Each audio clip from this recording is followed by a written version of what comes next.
사도신경으로 신앙 고백 드리겠습니다. 나는 전능하신 아버지 하나님 천지의 창조주를 믿습니다. 나는 그의 유일하신 아들 우리 주 예수 그리스도를 믿습니다. 그는 성령으로 잉태되어 동정녀 마리아에게서 나시고 본디오 빌라도에게 고난을 받아 십자가에 못 박혀 죽으시고 장사된 지 사흘 만에 죽은 자 가운데서 다시 살아나셨으며 하늘에 오르시어 전능하신 아버지 하나님 우편에 앉아 계시다가 거기로부터 살아있는 자와 죽은 자를 심판하러 오십니다. 나는 성령을 믿으며 거룩한 공교회와 성도의 교제와 죄를 용서받는 것과 몸의 부활과 영생을 믿습니다. 아멘. 찬송가 191장 찬송 드리겠습니다.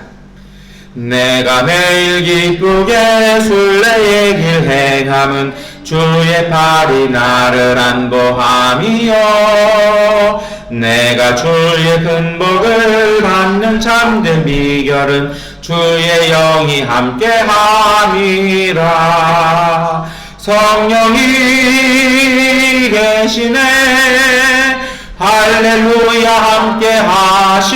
함께하시네 좁은 길을 걸으며 밤낮 기뻐하는 것 주의 영이 함께함이라 전에 죄에 빠져서 평안함이 없을 때 예수 십자가의 공로 힘입어 그 발 아래 엎드려 참된 평화 얻음은 주의 영이 함께함이라 성령이 계시네 할렐루야 함께하시네 좁은 길을 걸으며 밤낮 기뻐하는 것 주의 영이 함께함이라 나와 동행하시고 모든 염려하시니 나는 숲의 새와 같이 기쁘다 내가 기쁜 마음으로 주의 뜻을 행함은 주의 영이 함께함이라 성령이 계시네 할렐루야 함께하시네 좁은 길을 걸으며 밤낮 기뻐하는 것 주의 영이 함께함이라 세상 모든 욕망과 나의 모든 정욕은 십자가에 이미 못을 박았네 어두운 밤이 지나고 무거운 짐 벗으니 주의 영이 함께함이라 성령이 계시네 할렐루야 함께하시네 좁은 길을 걸으며 밤낮 기뻐하는 것 주의 영이 함께함이라 아멘. 사도행전 19장 1절부터 10절까지의 말씀 세번역본으로 함께 읽겠습니다. 함께 읽겠습니다. 아볼로가 고린도에 있는 동안에 바울은 높은 지역들을 거쳐서 에베소에 이르렀다. 거기서 그는 몇몇 제자를 만나서 여러분은 믿을 때에 성령을 받았습니까? 하고 물었다. 그들은 우리는 성령이 있다는 말을 들어보지도 못하였습니다. 하고 대답하였다. 바울이 다시 물었다. 그러면 여러분은 무슨 세례를 받았습니까? 그들이 요한의 세례를 받았습니다. 하고 대답하니 바울이 말하였다. 요한은 백성들에게 자기 뒤에 오시는 이 곧 예수를 믿으라고 말하면서 회개의 세례를 주었습니다. 이 말을 듣고 그들은 주 예수의 이름으로 세례를 받았다. 그리고 바울이 그들에게 손을 얹으니 성령이 그들에게 내리셨다. 그래서 그들은 방언으로 말하고 예언을 했는데 모두 12사람쯤 되었다. 바울은 회당에 들어가서 석 달 동안 하나님 나라의 일을 강론하고 권면하면서 담대하게 말하였다. 그러나 몇몇 사람은 마음이 완고하게 되어서 믿으려 하지 않고 온 회중 앞에서 이 도를 비난하므로 바울은 그들을 떠나 제사들을 따로 데리고 나가서 날마다 두란노 학당에서 강론하였다. 네, 우리 오늘 사도행전 19장 1절부터 10절까지의 말씀 중심으로 이렇게 말씀을 보면요, 저는 사실 이 말씀 읽을 때마다 한국교회가 많이 생각이 나요. 그리고 이렇게 신앙이나 교회에 대한 모습들이 많이 생각이 납니다. 오늘 말씀을 보면 바울이 이제 여러 군데를 다니잖아요. 근데 참 재밌는 건 뭐냐면, 재밌다기보다는 참 은혜로운 게 뭐냐면, 아볼로가 고린도에 가서, 고린도 교회 자체가 사실은 사도 바울이 개척한 교회거든요. 이 고린도 교회의 개척이 쉽지 않았습니다. 고린도라는 도시 자체가 돈도 많았던 도시고, 쉽게 말하면 얘가 항구 도시입니다. 그러니까 원래 항구 도시에는 그 세 가지가 유명해요. 그냥 우리나라도 그런 얘기 해요. 어디 가서 돈 자랑하지 말고 어디 가서 주먹 자랑하지 말라는 말이 있는 것처럼, 항구는 이렇게 유통하는 돈도 많고 이동하는 인구도 많기 때문에 항상 돈이 이렇게 많이 유통되는 곳입니다. 그리고 돈이 많이 유통되다 보니까 그쪽에는 향락 사업도 발전을 하고, 또 나름대로 새로운 문명이나 사상들이 제일 먼저 이렇게 수입되는 곳이기도 합니다. 그래서 이 고린도도요, 정말 돈도 많았고 여러 문명들이 많이 만나는 곳이죠.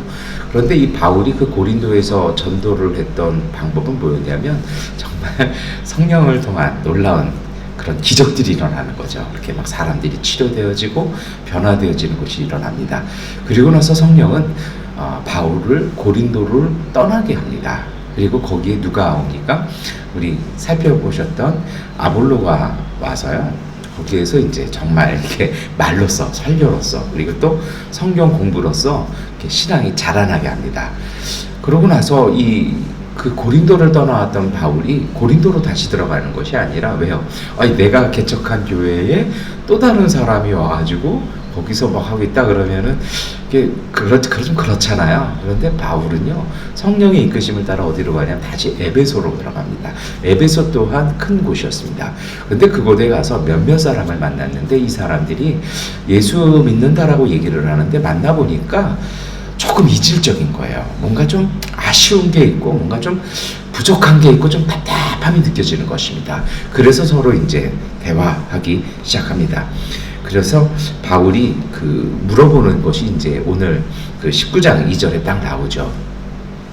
여러분, 사도행전 19장은요, 사도행전의 거의 마지막 부분입니다. 그러니까 이것이 어떻게 보면 마지막에 나오는 이 사도 바울의 전도의 내용은 사도 바울이 어떻게 전도하고 설교하고 가르쳤는지에 대한 이렇게 압축된 내용이라고 볼 수 있습니다. 딱 만났더니 물어보는 거 뭡니까? 우리 19장 2절 우리 함께 읽겠습니다. 여러분이 믿을 때에 성령을 받았습니까? 하고 물었다. 그들은 우리는 성령이 있다는 말을 들어보지도 못하였습니다. 하고 대답하였다. 딱 보니까 뭔가 이상해요. 답답해요. 뭔가 자신의 신앙과는 괴리된 듯한 느낌이 있는 거죠. 그래서 바울이 콕 집어서 물어보는 것이 뭐냐면, 성령을 받았냐라는 것입니다. 그때 이 사람들이 뭐라고 대답을 합니까? 우리는 성령이 있다는 것도 알지 못합니다. 바울이 거기서 딱 마음에 잡히는 것이 있었던 겁니다. 그래서 3절에 보니까 다시 물어보는 거죠. 그래서 뭐라고 물어보냐면, 여러분은 무슨 세례를 받았습니까? 하고 물어보니까 그 사람들이, 에베소에서 예수 믿는다고 스스로 말한 사람들이, 제자라고 말하는 사람들이 뭐라고 그러냐면요, 요한의 세례를 받았습니다 라고 얘기를 하는 것입니다. 그러니까 사도 바울이 4절에 뭐라 얘기합니까? 여러분, 사도 요한의 세례는, 요한의 세례가 곧 복음이고 그것이 믿음이 아니라, 요한의 세례는 요한이, 분명히 세례자 요한이 얘기한 것이, 내 뒤에 오시는 이는 나보다 더 능력이 있어서 나는 그분의 신들매를 매일 이렇게 신발끈을 이렇게 맬 만한 자격도 없습니다 하면서, 세례자 요한은 그 뒤에 오시는 분의 세례, 다시 말해서 예수님의 세례를 준비하는 사람이었다는 걸 쭉 설명을 합니다. 근데 여러분, 여기서 이상하잖아요. 복음서 어디에 봐도 예수님이 세례를 베푸셨다는 내용은 의외로 안 나옵니다. 한 군데 정도 딱 나와요. 뭐라고 나오냐면, 예수님의 제자들이 가서 세례를 베풀었는데, 다 누구의 이름으로 세례를 베풉니까? 예수님의 이름으로 세례를 베풀어요. 왜 복음서가 왜 그랬을까요? 예수님이 왜 세례를 베푼 내용이 안 나올까요? 저는 사실은 이 사도행전 19장에 나오는 상황 때문에 그렇습니다. 예수님의 복음이 세례자 요한이 전한 복음과의 차이와 혼동을 피하기 위해서 그 내용에 대해서 침묵하는 것입니다. 대신에 집중하는 것이 있습니다. 그것이 오늘 사도행전 19장의 전체 말씀이기도 합니다. 그것이 무엇이었습니까? 예수님은 물로 된 세례를 베풀지는 않으셨습니다. 그러잖아요. 오늘 우리가 예수 믿는 믿음인데 예수님이 세례를 베풀지 않으셨는데 우리는 세례식 하잖아요. 그러면 우리가 안 해야 되는 거 아닙니까? 라고 얘기할 수 있거든요. 그런데 그거 아니라는 거예요.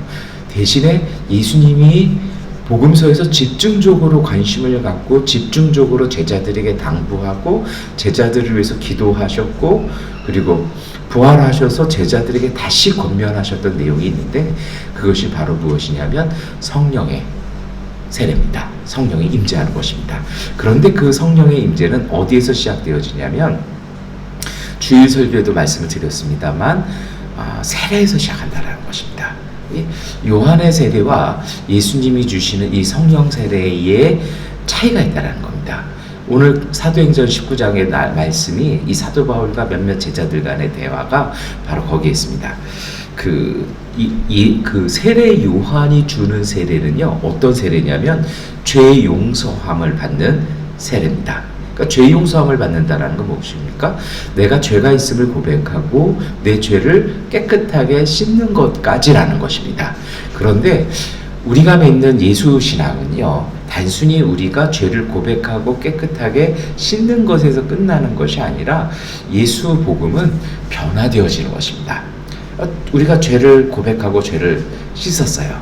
그런다고 해서 그 죄를 다시 안 범하도록 우리가 본질적으로 변화되지는 않습니다. 다만 그 죄값을 고백했다라는 것이죠. 죄값도 그대로 있고 우리는 다시 죄 가운데 범할 수 있습니다.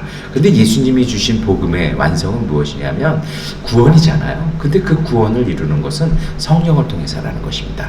성령이 오늘 우리 가운데 오셔서 우리를 도우시고 우리를 온전하게 하시고 우리를 이끌어 가심으로 우리를 변화시키신다라는 것입니다. 주일 설교에도 제가 그런 말씀 드렸는데요.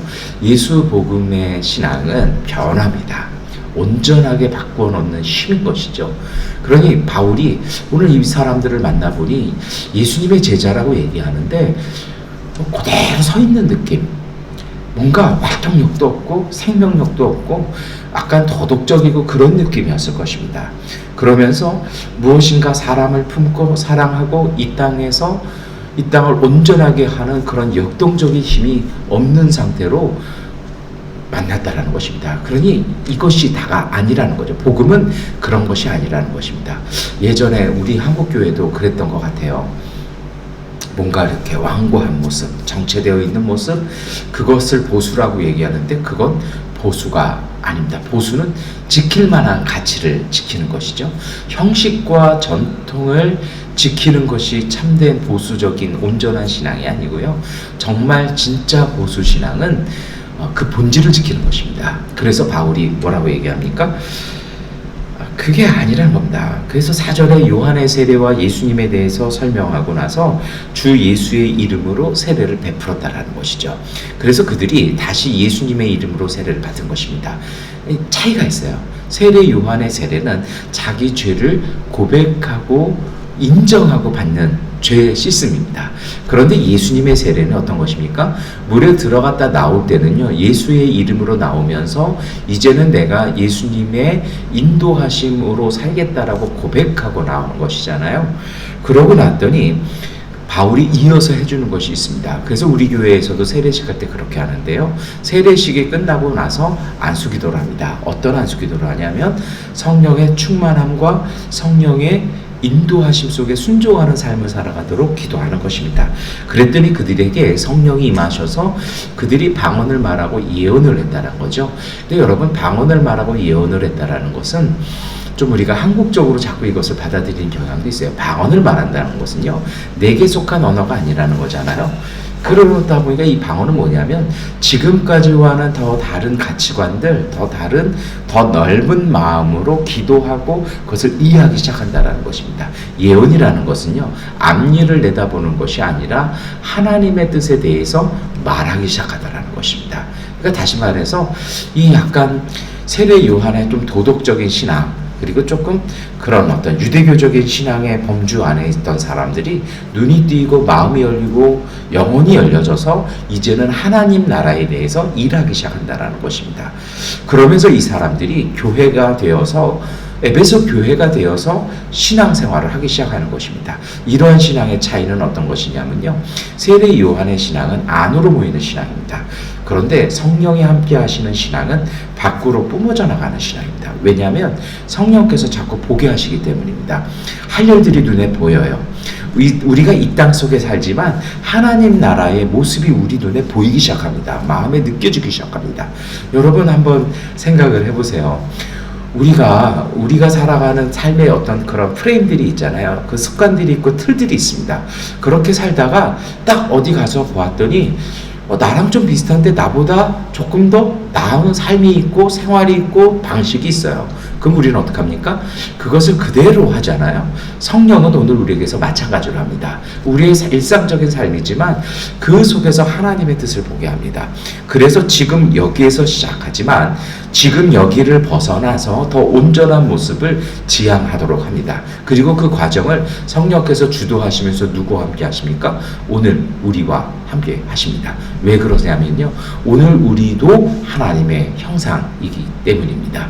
그래서 주어지는 신앙이 아니라, 주어지는 은총이 아니라 하나님의 은총 안에서 우리와 더불어 하나님과 함께 만들어가는 하나님 나라를 내 삶과 내 일터 속에, 내 가정 속에, 내 이웃 가운데 만들어 놓는 것입니다. 그래서 성령은 끊임없이 우리로 하여금 움직이게 하시고 끊임없이 일하게 하시면서 그것을 기뻐하게 하십니다. 왜냐하면 그게 자꾸 눈에 보이는 겁니다. 이렇게 하면 조금 더 은혜로운데, 이렇게 하면 조금 더 복된데, 이렇게 하면 조금 더 많은 사람들이 유익함을 할 수 있는데, 자꾸 그렇게 마음을 품고 일하고 기도하면서 성령은 또다시 보게 하는 것이 있습니다. 그것은 성령은 맨 밑, 맨 뒤를 보게 하십니다. 그 가운데 오지 못하는 사람, 그 잔치 가운데 들어오지 못하는 사람, 그 좋은 일 가운데 참여하지 못하는 사람들을 보게 하시는 것입니다. 그래서 성령은 오늘 그 일들을 하는 오늘 우리를 이끄셔서 그 잔치에 들어오지 못하는 사람들, 맨 뒤에 처져 있는 사람들을 품어주고 들어오게 하고 그 맨 뒤로 가서 이끌어가면서 그 뒤를 밀어주며 함께 가는 모습으로 함께 하시게 하시는 것입니다. 이것이 바로 성령입니다. 유대교가 만들어 놓은 나름대로의 구원은 문턱이 너무 높았습니다. 그 문턱이 너무 좁았습니다. 거기에 들어가기 위해서는 특별한 재능이나 특별한 물질이나 특별한 사회적 자리에 있는 사람만이 갈 수 있었습니다. 그것은 주님의 뜻은 아니었습니다. 인간이 그 문턱을 더 높게 만들고 좁게 만들었던 것을 하나님께서 인간의 몸으로 오늘 우리 가운데 오셔서 그 문턱을 내리셨고 더 넓히셨습니다. 성령은 오늘 우리에게 오셔서 이런 것을 하십니다. 가끔 교회가 실수할 때가 있습니다. 성령께서 이루는 역사를, 성령이 주시는 은총과 은혜들을, 그것을요 너무 특별한 것으로 너무 좁게 만들어 놓지만, 참된 성령의 역사는 처음에 그것을 만들 땐 어렵고 힘들었지만 성령은 그 문턱을 넓히고 그 문턱을 편하게 여서서 누구나 들어올 수 있도록 성령은 그렇게 역사하시고 일하시는 것입니다. 이것이 오늘 우리가 믿는 예수의 복음입니다. 오늘 우리가 지금 여기에 살지만 하나님 나라의 모습이 오늘 우리 가운데 임재하셔서 그 은혜를 모든 이들과 더불어 나눌 수 있도록 하는 그 사랑의 역사, 그것이 바로 성령이 우리 가운데 이루시는 역사고, 그것이 바로 교회의 본질이라는 것입니다. 오늘 사도행전 19장은 복음의 본질, 교회의 본질을 얘기합니다. 당신들이 믿을 때에 성령을 받았습니까? 이 질문이 오늘 우리에게 또 하나의 기도 제목이 되어야 합니다. 어제 주일 설교에도 말씀드렸습니다만 우리가 세례 받았을 때 받은 성령은 사라지지 않습니다. 그 성령은 오늘 우리 가운데 함께 하십니다. 정말 우리에게 필요한 것은요, 다시 우리의 눈과 마음이 맑아져서 그 성령과 더불어서 성령이 이끌어 가시는 그 길을 걸어가야 한다라는 것입니다.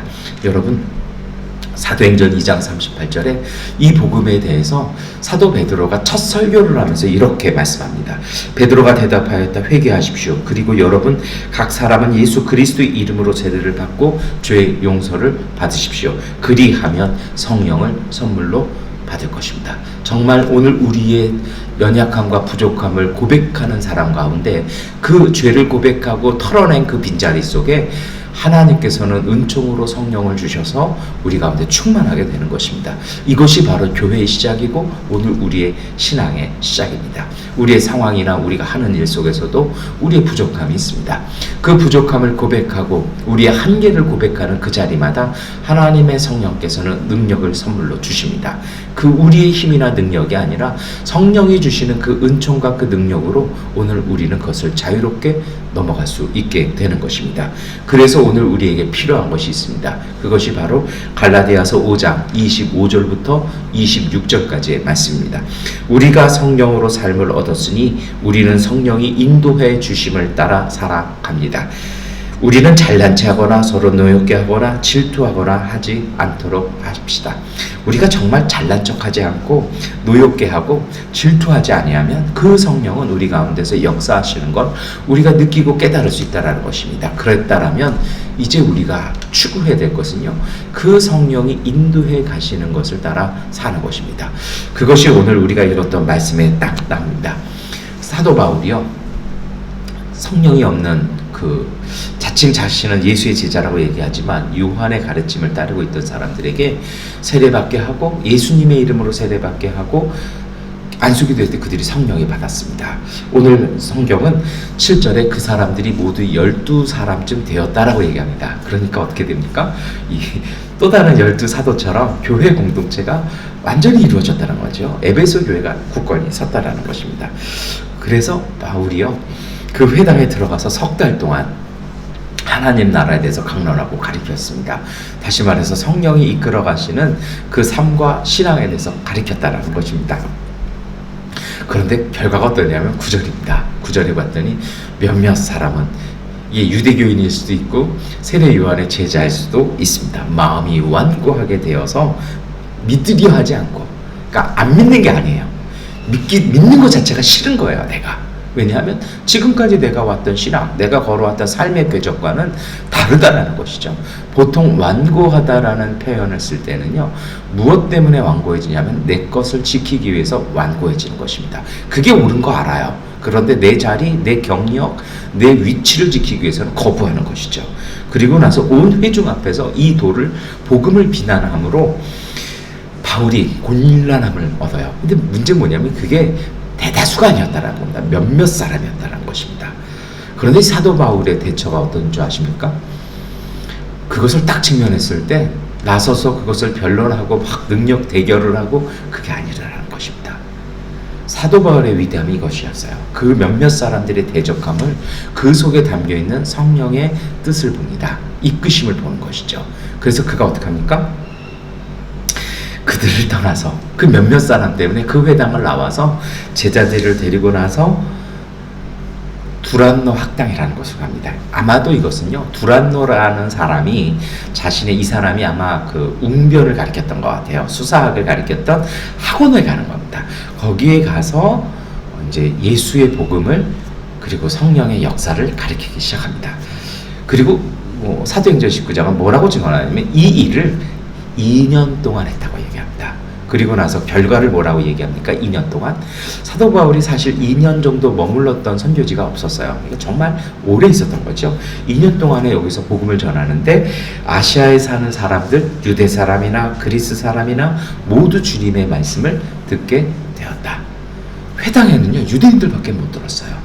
그런데 그러한 공격과 비난을 딱 듣게 되었을 때 사도 바울 어떻게 합니까? 성령의 이끄심을 따라 싸우지 않고 나와서 문이 열려진 곳, 복음을 가리킬 수 있도록 허용되어진 곳에 갔더니 거기서 2년 동안 가리키면서 더 많은 사람, 더 많은 외국인들을 향해서 복음을 전할 수 있도록 했다는 것입니다. 여러분, 이것이 바로 성령의 이끄심입니다. 여러분, 오늘 우리가 이것을 놓고 기도했으면 좋겠습니다. 우리의 신앙에 본격적인 자리와 그 완성의 자리가 있습니다. 그것은 성령과 함께 사는 삶입니다. 그래서 성령과 함께하는 삶은 우리를 새롭게 하고 우리를 변화시킵니다. 그리고 문제와 한계점을 만날 때마다 성령께서는 그것을 통해서 우리에게 또 다른 길을 열어가시고 그것을 통해서 더욱 복되게 하십니다.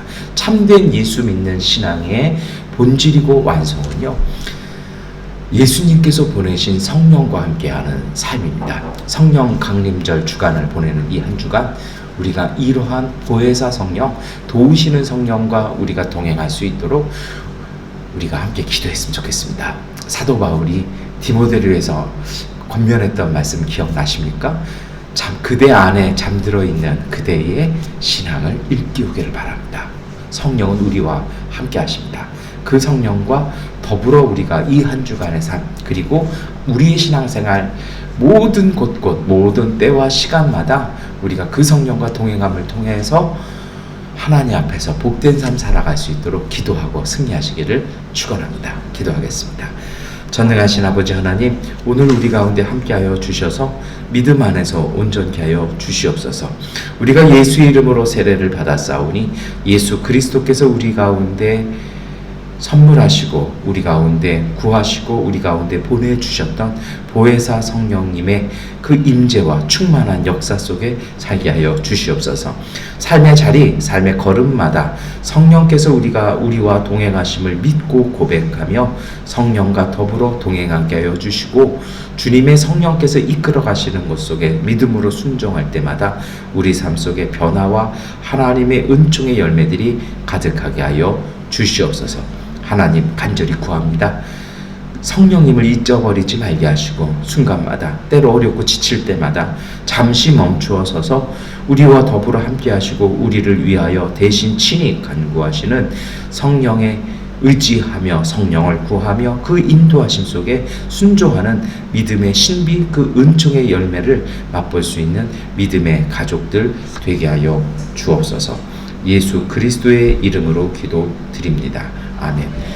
하나님께 기도하는 시간 갖도록 하겠습니다.